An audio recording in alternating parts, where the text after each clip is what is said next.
All right, here we go. Now we're going to get into the box. It's not your typical opening box.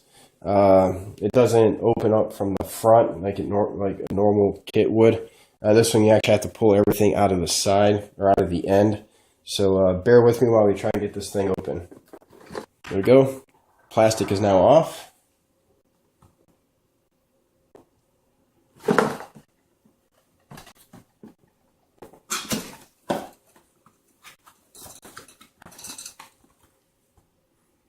Inside the box. So I'll cover over all the goodies a little bit. The first thing I'm going to start off with here is looking at the canopies. These are all 450 size helicopter canopies. Obvious, this is my Protos Mini. This is the original canopy. I got fortunate. This was not on the bird when it crashed, so this canopy stayed pretty nice. This was from when I had my EXI, and now the Gaui. It's pretty sleek looking. I really like that. Really nice finish. Inside the canopy came your landing gear, battery tray. This is just a locking battery tray. It slides out. You attach your battery to the slide. You slide it in, and you hook in your battery. Also, you have your tail blades in here, and it looks like what would normally be on a T-Rex style. This here would normally be the battery tray on a normal T-Rex helicopter. This is where your ESC is going to go, and then your battery slides up inside the frame, which I think is pretty neat. But you'll see how that works when I get to that part of the build. Here we go. Another bag of parts. We have our tail box, main shaft. We have up here the feathering shaft. Back here, you can see here's the torque tube transmission gear, your main gear, one-way bearing, the sleeve. So let's go ahead and open this up and see what kind of identifying marks we have on this thing. All right, so now we got everything laid out. Looks like they have everything grouped together. Everything for the main gear is bagged together. Looks like a page number or step number. I've been in the manual like quite a few times already, so I'm almost positive this is a page reference. So it's telling me that on page 5, that's where I'll get the instructions on how to assemble the main gear. You got your main blocks. Main bearings, it's a triple block support. You have your upper, lower, or upper, middle, and lower. 3 sets of bearings. Actually, 4 sets of bearings. So, and again, this is on page 1. So this is the first step. Here's the tail box. Pretty standard, nothing fancy. It's a typical torque tube.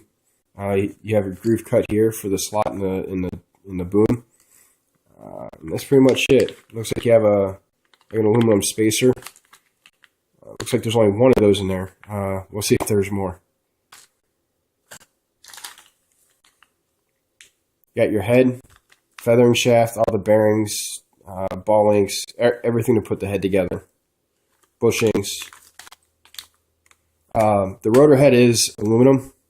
The blade grips are plastic, standard feathering shaft. I'm hoping these are 2mm securing bolts, so I will feel a lot more confident if these are the 2mm size. Swash plate, completely assemble yourself, which is pretty nice. Run into bearing issues, you just buy the bearing. Pretty nice. I do know that there is an upgrade for this plastic piece to be metal or aluminum. I have not found it yet, although I don't think it's anything that's going to affect the performance of it. I think it's more of a looks kind of thing, so I may not go with it just because.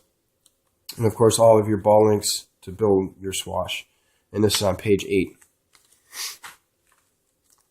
Main shaft on page 6. That's pretty much out of that bag of parts. So let's go ahead and kick that off to the side and bring up the next bag. Looks like we have tail assembly. Let's get it all out and take a look.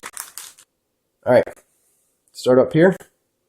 CNC, you have your CNC tail grips. That's one of the features of this particular kit, is that this was upgraded from plastic. Some more of the tail. I'm not familiar with what these look like. I'm sure it has something to do with the control system. We'll find out when we get to page 14. Control linkages for your head, it looks like. Swash drivers. Bearings for your spacers. Again, we'll find out on page 6. A tail box that you have to completely build yourself. Output shaft, your bearings, and there's two gears in here. And of course, one is stuck inside you have a crown gear here, and then you got your drive gear here. Vertical and horizontal stabilizers. No need to open that up. That goes on page 18. Tail control arm. Bag of linkages. Those are going to be difficult to assemble. I know I'm going to struggle with those. Anti-rotation bracket and your sacrificial canopy standoffs.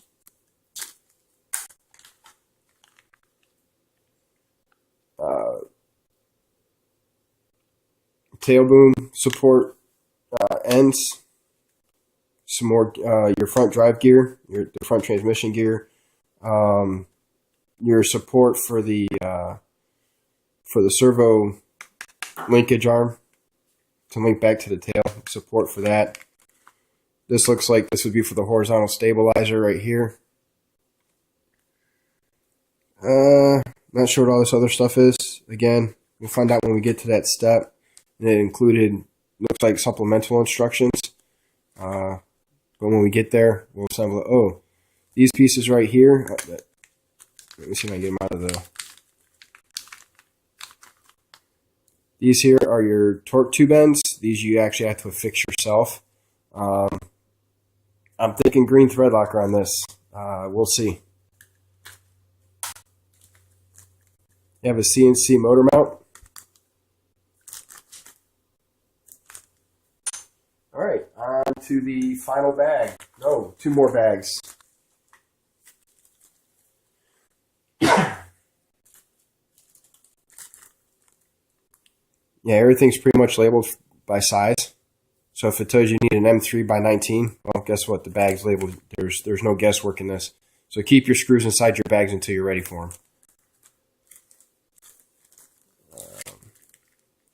Your nuts, you got, these are nylon locking nuts. Smaller screws, which are hex head.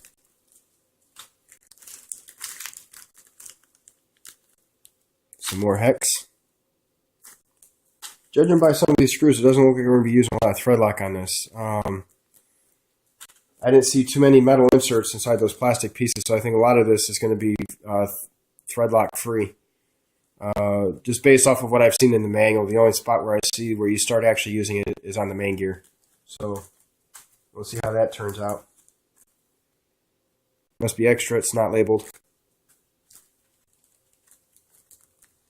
And again, just everything's labeled nicely.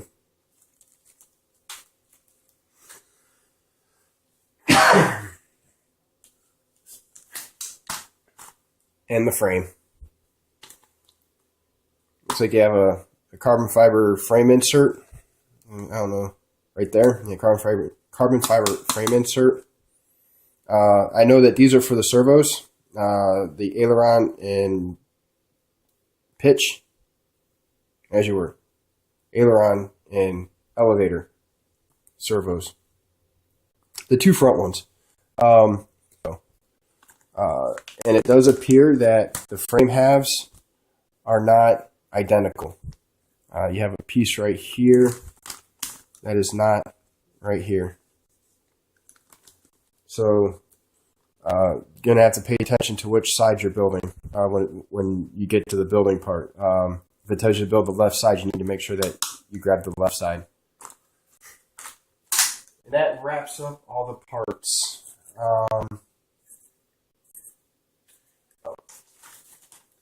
It does come with a printed set of instructions, but I have a printed set upstairs. More than likely they're the same version. But I will double check just to make sure. It looks like they give you green thread locker with the kit. And it looks like that's the only adhesive that they give you.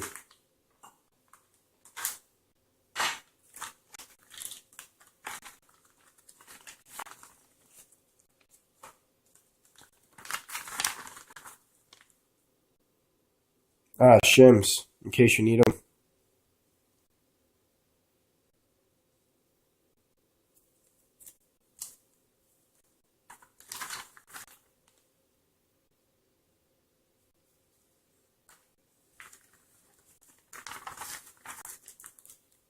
And green thread locker. I got plenty of this stuff, so I probably won't even use this.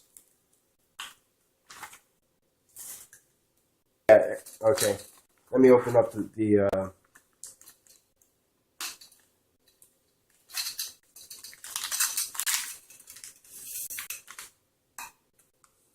just a black boom. There's no markings on it.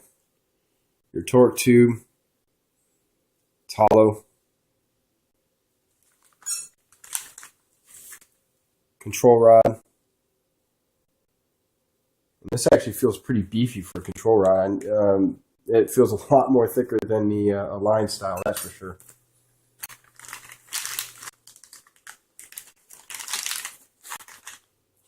Then your boom supports.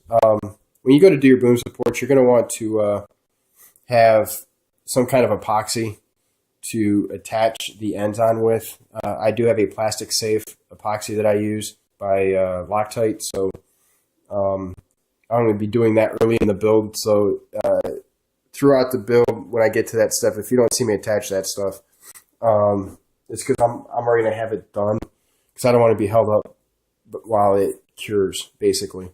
So so that's that, and that pretty much sums up the what's in the box in the intro to this build. So I guess in the next video or next series of videos, you're going to see the progression of the build.